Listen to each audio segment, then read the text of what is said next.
Le récit de Saleh, le peuple de Thamoud. C'était une tribu célèbre nommée Thamoud, du nom de leur ancêtre Thamoud ibn Jadis. Ils étaient de purs Arabes et vivaient entre le Hijaz et Tabouk. Le prophète passa à cet endroit avec ses compagnons sur son chemin vers Tabouk. Le peuple de Thamoud vécut après le peuple de Ad et, comme eux, ils adoraient des statues. Allah leur envoya alors un homme issu d'eux, le serviteur et messager d'Allah, Saleh. Il les appela à l'adoration d'Allah seul et sans associé, et à délaisser les statues et les idoles, sans lui associer quoi que ce soit. Un groupe d'entre eux crut en lui alors que la majorité le renia et lui causa du tort en parole et en acte. Ils voulurent l'assassiner et tuèrent la chamelle qu'Allah leur envoya comme preuve de sa véracité. Allah les saisit alors d'un châtiment dur et exemplaire. Les gens du livre ne reconnaissent pas le récit des peuples de Ad et Thamoud. Très souvent, Allah met en liaison les récits des peuples de Ad et de Thamoud dans son noble livre, comme cela apparaît dans les sourates At-Tawbah, Ibrahim, Al-Furqan, Sad, Qaf, Al-Najm et Al-Fajr. On dit que les gens du livre ne connaissent pas les récits des peuples de Ad et de Thamoud qui ne sont pas cités dans la Torah. Mais on trouve dans le Coran ce qui prouve que Moussa les en a informés, comme Allah dit « Et Moussa dit, si vous êtes ingrats, vous ainsi que tous ceux qui sont sur terre, sachez qu'Allah se suffit à lui-même et qu'il est digne de louange. Ne vous est-il pas parvenu le récit de ceux qui vous ont précédés, le peuple de Nuh, de Ad, de Thamoud et de ceux qui vécurent après eux et que seul Allah connaît? Leur messager vint à eux avec des preuves, mais ils se mordirent les doigts de dépit et dirent « Nous ne croyons pas au message avec lequel vous avez été envoyés et nous doutons de ce à quoi vous nous appelez. » Ce qui apparaît est que cela fait partie des propos que Moussa a tenus à son peuple. Mais comme ces deux tribus sont des tribus arabes, ils n'ont pas retenu leur récit et ne s'en sont pas souciés, même si leur récit était connu à l'époque de Moussa. Nous avons évoqué cela en détail dans At-Tafsir, et la louange revient à Allah. Nous voudrions maintenant évoquer leurs récits, leurs actes et la manière dont Allah a sauvé Saleh et ceux qui ont cru en lui, de même que la manière dont Allah a châtié le peuple injuste et rebelle. Saleh appelle son peuple à l'unicité et l'adoration d'Allah. Nous avons vu précédemment que les Thamoud étaient de purs Arabes et qu'ils ont vécu après le peuple de Ad, sans pour autant en tirer d'enseignement. Leur messager leur dit « Ô mon peuple, adorez Allah, vous ne devez adorer aucune divinité en dehors de lui. Certes, une preuve vous est venue de votre Seigneur. Voici la chamelle d'Allah, un signe pour vous. Laissez-la donc manger sur la terre d'Allah et ne lui faites aucun mal, sinon un châtiment douloureux vous saisira. Et rappelez-vous quand il vous fit succéder au peuple de Ad et vous installa et vous donna le pouvoir sur terre. Vous avez édifié des palais sur ces plaines et taillé les montagnes pour en faire des habitations. Rappelez-vous donc les bienfaits d'Allah et ne répandez pas la corruption sur terre comme des fauteurs de troubles. C'est-à-dire qu'il nous a fait succéder au peuple de Ad qu'afin que vous méditiez ce qui leur est arrivé et que vous ne suiviez pas leur exemple. Il vous a donné cette terre sur les plaines de laquelle vous bâtissez des palais et vous creusez des maisons dans les montagnes. C'est-à-dire que vous excellez dans leur construction. C'est pourquoi vous devez en échange de ce bienfait remercier Allah, accomplir des œuvres pieuses et adorer Allah seul sans lui donner aucun associé. Et prenez garde au fait de vous opposer à lui et de vous écarter de son obéissance, car cela entraînera des conséquences douloureuses. C'est pourquoi il les a exhortés en disant « Vous laissera-t-on en sécurité dans votre condition actuelle, au milieu des jardins, de sources, de cultures et de palmiers aux fruits abondants? Et vous creusez des maisons dans les montagnes? Craignez donc Allah et obéissez-moi. N'obéissez pas à ceux qui ont dépassé les limites, qui répandent la corruption sur la terre et n'arrangent rien. » C'est pourquoi il leur dit aussi « Ô mon peuple, adorez Allah, vous n'avez point de divinité digne d'adoration en dehors de lui. De la terre il vous a créé et il vous l'a fait peupler. » C'est-à-dire que c'est lui qui vous a créé à partir de la terre. Vous l'a fait peupler en vous l'accordant, avec ce qu'elle contient comme plantes et fruits. Il est donc le Créateur, le grand pourvoyeur de subsistance, et il est le seul à mériter l'adoration. Ainsi, implorez donc son pardon, puis repentez-vous à lui. Mon Seigneur est bien proche et il répond aux appels. C'est-à-dire, délaissez ce que vous faites et dirigez-vous vers son adoration, car il est celui qui pardonne et accepte votre repentir. Ils dirent « Ô Saleh, tu étais auparavant un espoir pour nous. » C'est-à-dire que nous espérions que tu sois doué de raison avant ces propos que tu as tenus et dans lesquels tu nous demandes de réserver l'adoration à Allah seul, de délaisser les associés à qui nous vouons un culte et de nous écarter de la religion de nos pères et ancêtres. C'est pourquoi ils dirent « Nous interdirais-tu d'adorer ce qu'adoraient nos ancêtres?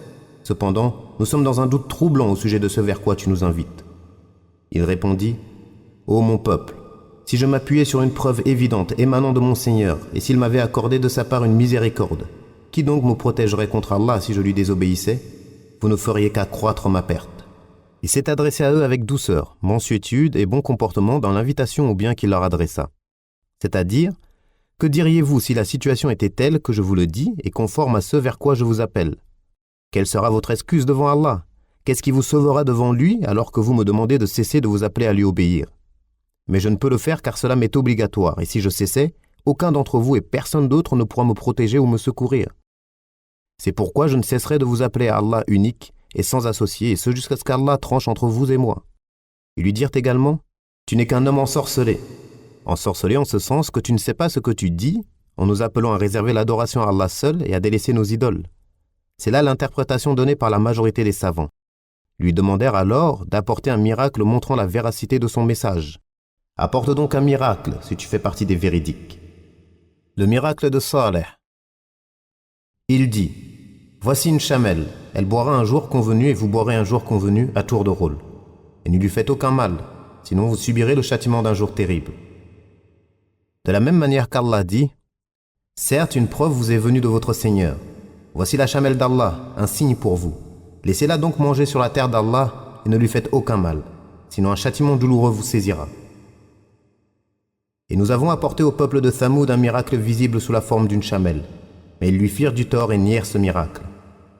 Les exégètes ont rappelé que les gens de Thamoud se sont réunis en un jour dans leur vallée. Le messager d'Allah, Saleh, vint alors à eux et les appela à Allah.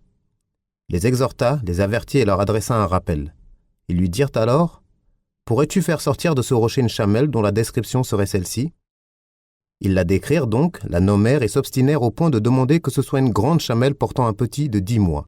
Le prophète Saleh leur dit, « Si je réponds à votre demande de la manière dont vous me l'avez demandé, croirez-vous en moi et au message avec lequel je suis venu ?» Ils répondirent « Oui ». Il prit leur engagement puis se mit à prier à Allah autant qu'il le put. Puis il invoqua Allah qu'il réponde à leur demande. Allah ordonna donc au rocher qu'il fasse surgir une chamelle immense, portant en elle un chamelon de 10 mois et conforme à leurs exigences et descriptions.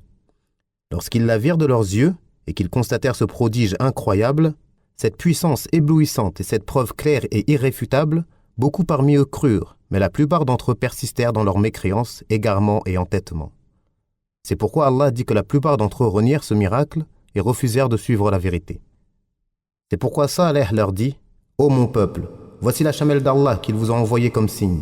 Laissez-la donc paître sur la terre d'Allah et ne lui faites aucun mal, sinon un châtiment proche vous saisira. » Il l'attribue à Allah pour montrer sa noblesse et son importance, comme lorsqu'on dit « la maison d'Allah » ou « le serviteur d'Allah ». Et cette chamelle fut la preuve de la véracité de son message. Ils se mirent donc d'accord pour qu'elle reste parmi eux, et pèse où bon lui semble sur leur terre. Elle buvait au puits un jour sur 2, et le jour où elle buvait, elle vidait toute l'eau du puits.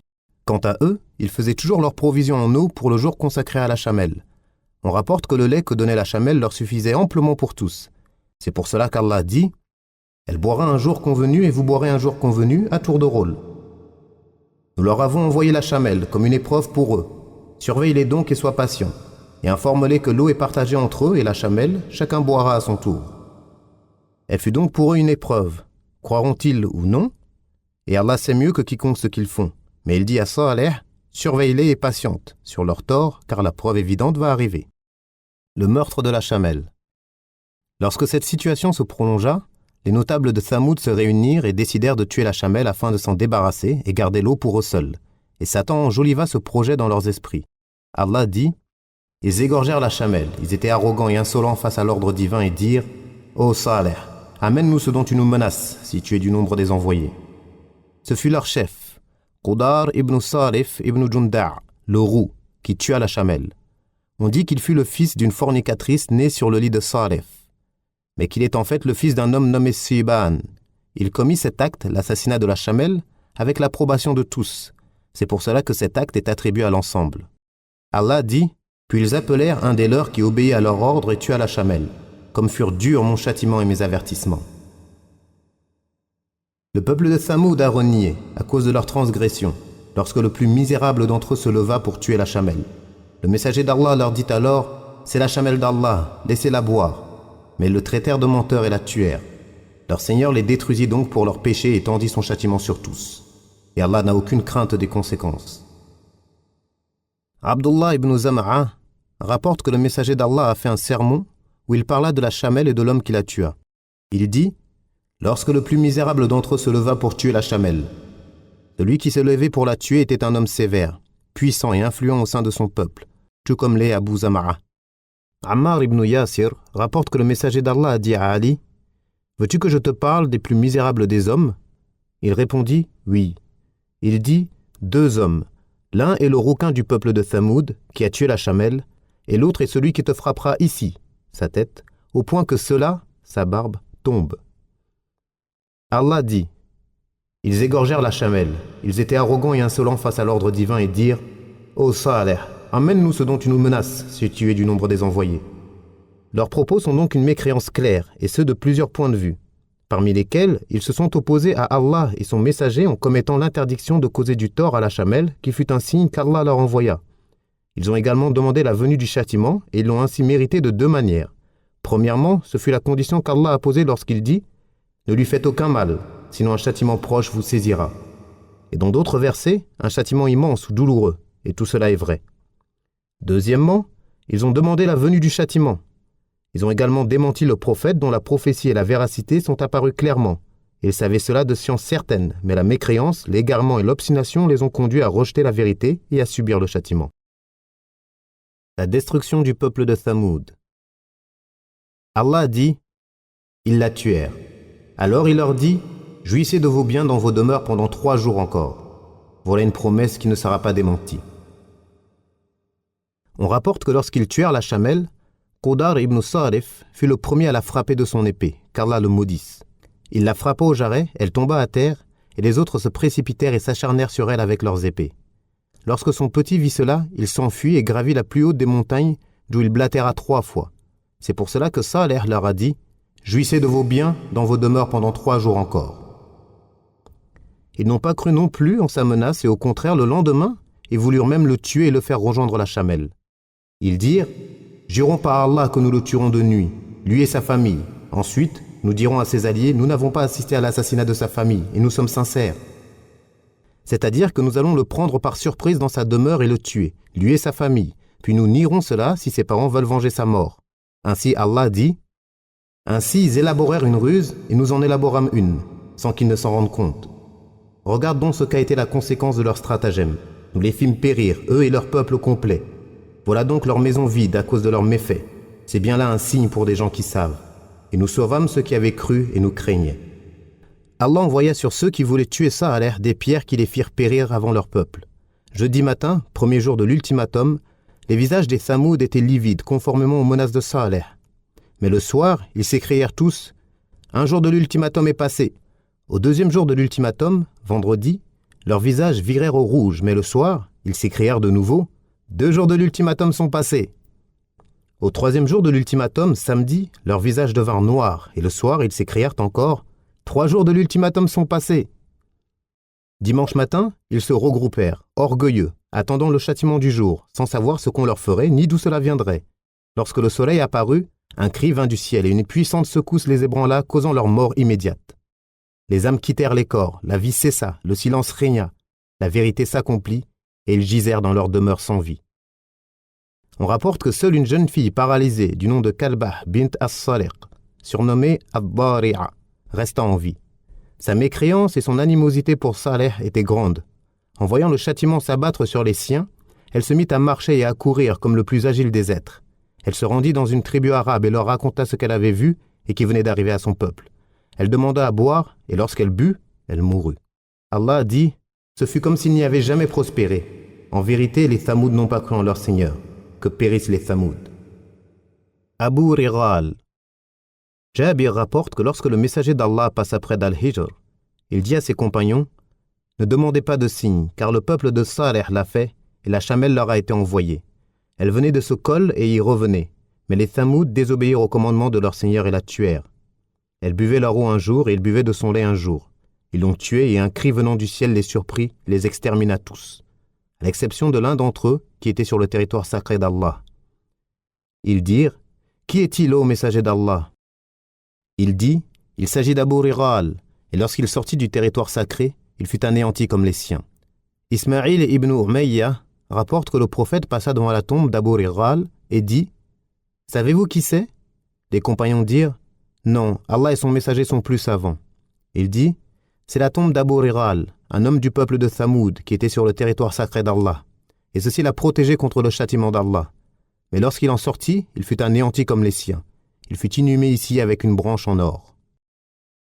Abd al-Razzaq rapporte d'après Ma'mar qu'Az-Zuhri a dit Abu Righal et Abu Thaqif.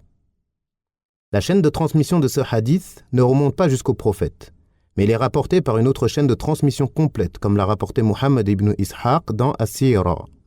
D'après Abdullah ibn Amr qui dit « Nous sommes partis pour At-Ta'if avec le messager d'Allah et nous sommes passés devant une tombe. Il dit « C'est la tombe d'Abu Righal, Abu Thaqif, du peuple de Thamoud, qui était protégé dans l'enceinte du territoire sacré.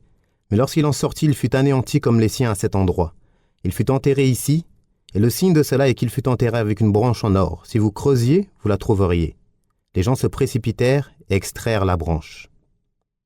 Notre enseignant, Al-Hafiz Abu al-Hajjaj al-Mizzi, a dit que ce hadith était acceptable.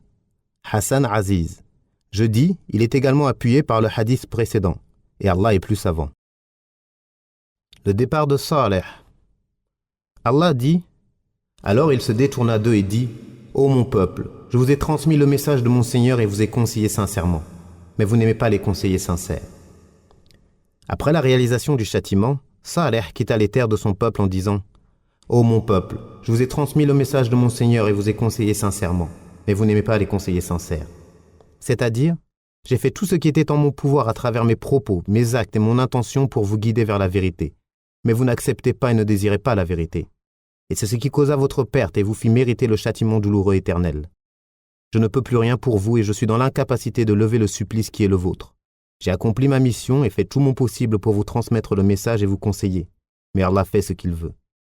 C'est également de cette manière que le prophète s'est adressé, après 3 nuits, aux gens jetés dans le puits de Badr. Il ordonna qu'on se mette en marche à la fin de la nuit, enfourcha sa monture et se mit devant eux en disant « Ô gens du puits, avez-vous rencontré ce que votre Seigneur vous a promis ? Quant à moi, j'ai trouvé ce qu'il m'a promis. » Le passage du prophète sallallahu alayhi wa sallam dans la vallée d'Al-Hijr, l'année de la bataille de Tabouk. Ibn Omar rapporte, lorsque le messager d'Allah fit halte, l'année de Tabouk, à Al-Hijr, près des demeures des Thamoud, les gens puisèrent de l'eau dans les puits des Thamoud. Ils s'en servirent pour pétrir la pâte et remplir les marmites. Le messager d'Allah leur ordonna alors de renverser les marmites et de donner la pâte aux chameaux. Puis il les conduisit jusqu'au puits où buvait la chamelle, et il leur interdit d'entrer dans les demeures du peuple qui fut châtié. Il leur dit, « Je crains que ne vous touche ce qui les a touchés, n'entrez donc pas chez eux. » Toujours selon Ibn Omar, le messager d'Allah dit, alors qu'il se trouvait à Al-Hijr, « N'entrez pas dans les demeures de ceux qui ont été châtiés, à moins que ce soit en pleurant. Si vous ne pleurez pas, n'y entrez pas de peur que ne s'abatte sur vous ce qui s'est abattu sur eux. » Dans une autre version, on rapporte que lorsque le prophète est arrivé près de leur demeure, il baissa la tête, pressa sa monture et interdit aux gens d'entrer dans leur demeure, si ce n'est en pleurant. Dans une autre version encore, « Et si vous ne pleurez pas, forcez-vous, de peur que ne s'abatte sur vous ce qui s'est abattu sur eux. » Muhammad ibn Abi Kabsha al-Anmari rapporte d'après son père, « Lors de la bataille de Tabouk, les gens se pressèrent pour entrer dans les demeures des gens de Al-Hijr. Cela parvint au prophète qui fit appeler à la prière en commun. Je me rendis à ses côtés et je le vis sur sa monture, disant « Pourquoi entrez-vous chez des gens sur lesquels s'est abattue la colère d'Allah ?» Un homme dit « Nous nous étonnons de leur cas, ô messager d'Allah. » Il répondit « Voulez-vous que je vous informe d'une chose plus étonnante encore ? Un homme parmi vous qui vous informe de ce qui existait avant vous et ce qui sera après vous. Alors restez fermement sur la voie droite, car rien n'empêchera Allah de vous châtier, et viendront des gens qui ne pourront rien pour eux-mêmes.